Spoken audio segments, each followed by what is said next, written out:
What we have here is the first of our, or the second of our country spotlights, and this one is Argentina. Now you have to pay attention here, ladies and gentlemen, because probably the most important thing that I have to acknowledge here is congratulations, sincere congratulations on winning the World Football Cup.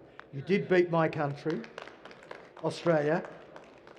That's not a difficult thing, but you were amazing and so richly deserved to have. Most of us were very proud of you, except for obviously the ones that didn't get there. Didn't beat Saudi Arabia though, so it's. No, that's true. You're welcome. Yeah. Ladies and gentlemen, in this area, we're fortunate to have Maria Fernanda Avila, the mining secretary from the Argentine Republic. Fernanda and I nearly caught up at IMARC in Sydney late last year around the time of the Melbourne Cup. We do good at that, we do well at that. But we're fortunate to catch up here. So, ladies and gentlemen, would you please join me in welcoming the Secretary to the stage? There. I think I'm here. Okay. Thanks, everyone. Thank you so much for the introduction. Yes, it was true. Saudi Arabia was the only team that got to win the world champion. I think that we've been talking a lot about that lately, but I think it was very important for us to lose that match because it fueled us. It was maybe the reason why we won finally the World Cup because of Saudi Arabia. First of all, thank you for the invitation. I think this is an impressive event, and it's an honor for me to be here.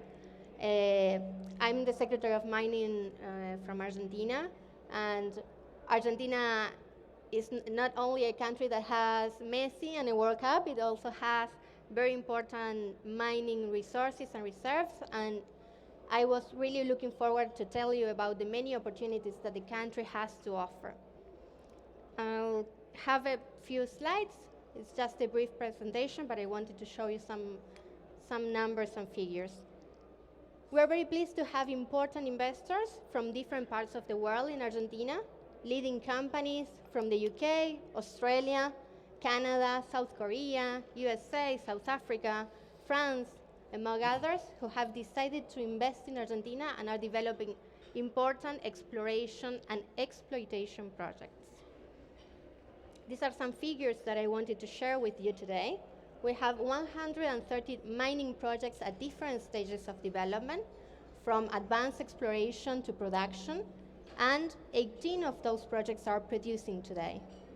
In 2021, the mining sector in Argentina exported $3.2 billion.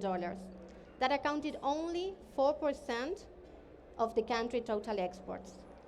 That is a small share, but we're very optimistic about the future of mining in our country, not only because Argentina has a tremendous geological potential, but also because there is a strong political decision to develop the country's mining potential, in keeping with sustainable and transparent practices, of course. We have important gold and silver resources and reserves. In fact, 80% of our current mining exports are gold and silver. 12 of the 18 projects that are under production stage are gold projects. And we have a great position in the global ranking, as you can see in the figures, both in gold and silver. But of course, one of the main subjects and main themes of discussion lately is lithium, one of the key minerals for the energy transition. And Argentina has important reserves and resources in terms of lithium. We are part of the so-called lithium triangle that's formed by Argentina, Bolivia, and Chile that accounts for 65% of the world's lithium resources. Our country holds the second largest lithium resources and has the third largest reserves in the world. And today, we are the fourth lithium producer with 37,000 tons of lithium carbonate equivalent capacity. But that number is expected to grow in the coming years, as I will show you shortly.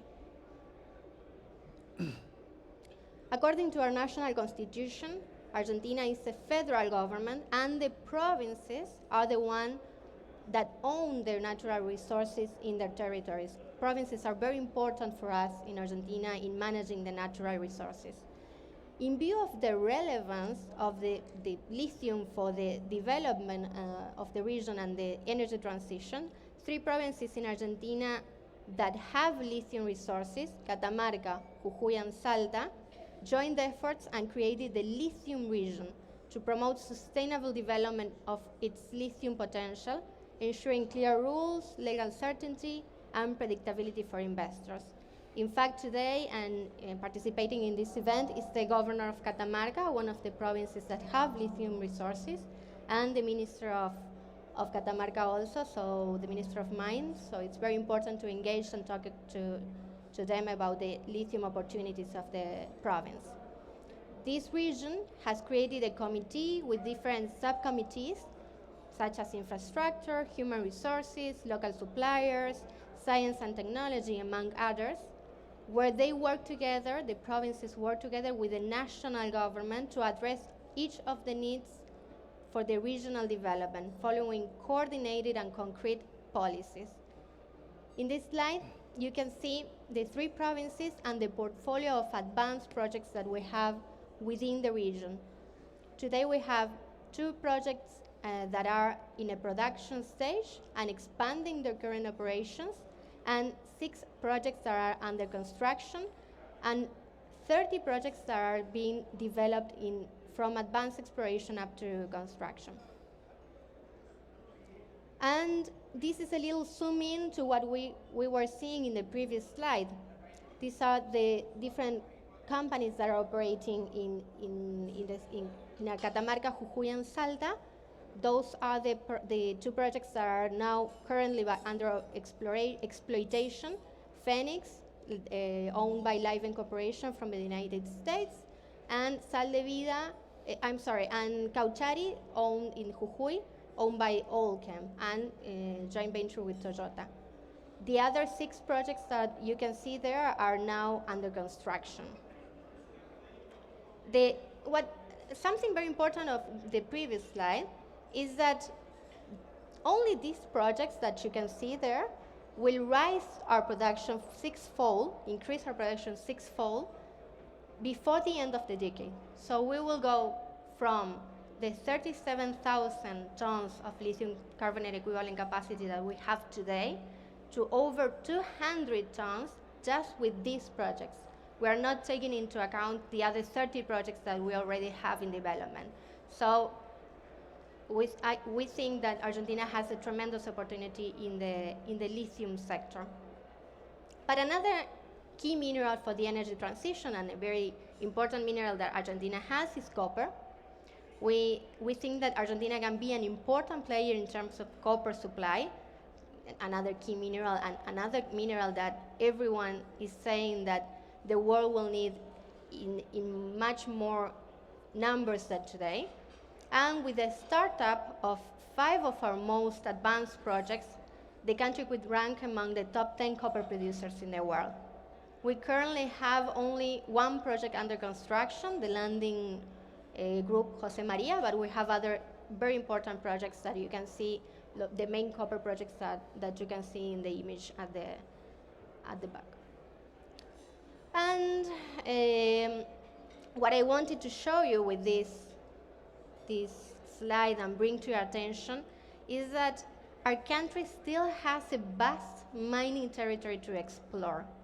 In fact, our neighbors on the other side of the Andes mountain range are among the main mineral producing countries in the world. The mining sector from Chile and Peru exported 12 and 17 times more than Argentina's mining sector in 2021.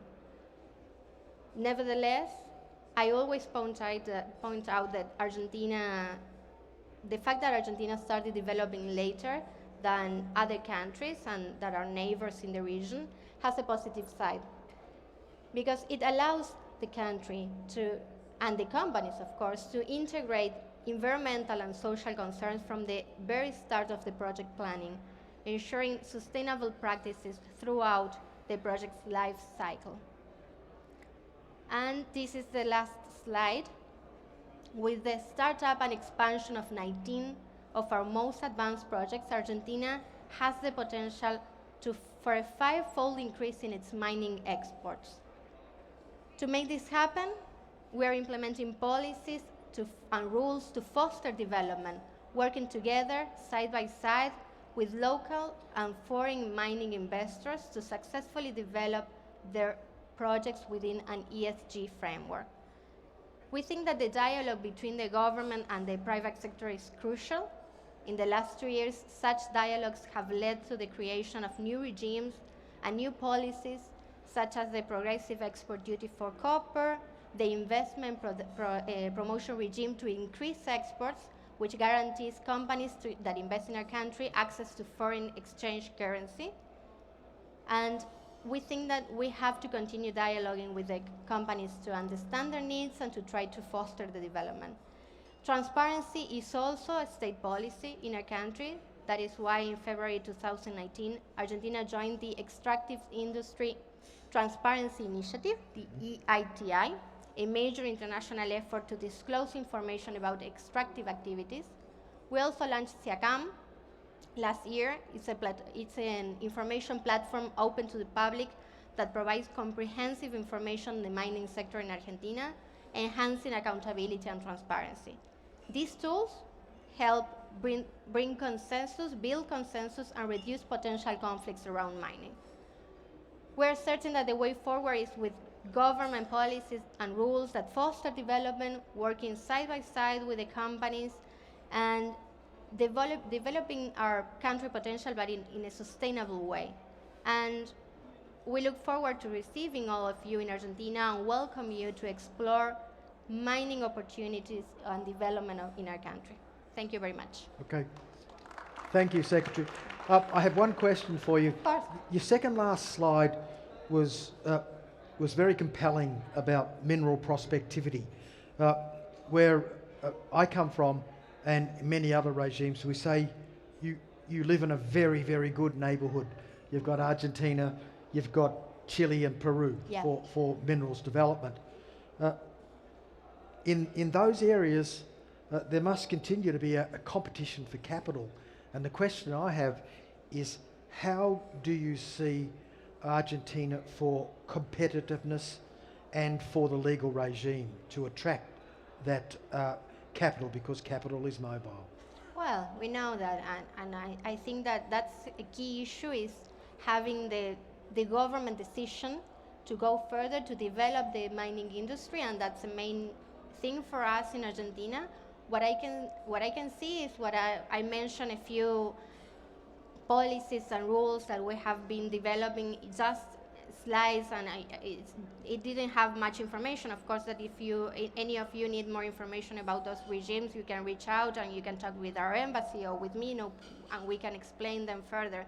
But we're trying to connect and to understand what the companies are needing to create a proper atmosphere for development of the mining industry. I think that's very important, and I think that's something that Argentina has been learning a lot from the experiences of our past and from our neighbors in the region, and that's the way, I think, to foster and to bring investment in Argentina, talking with the companies and trying to create a good environment for mining with the proper measures like access to foreign exchange market, different measures such as the progressive export duty for copper. I think those are the ways forward. And of course, the lithium roundtable that I mentioned, that it's local between the 3 provinces of Argentina. I think this is a crucial measure to create a proper atmosphere for the lithium development. Great. Then it sounds like Argentina's ready to kick another goal. Yeah, we hope Ladies so. and gentlemen, would you please join me in thanking our Mining Secretary for that wonderful presentation here at the Mining Forum. Thank you very much. Thanks, Fernanda. Thank you very much. Thank you for having me. Great.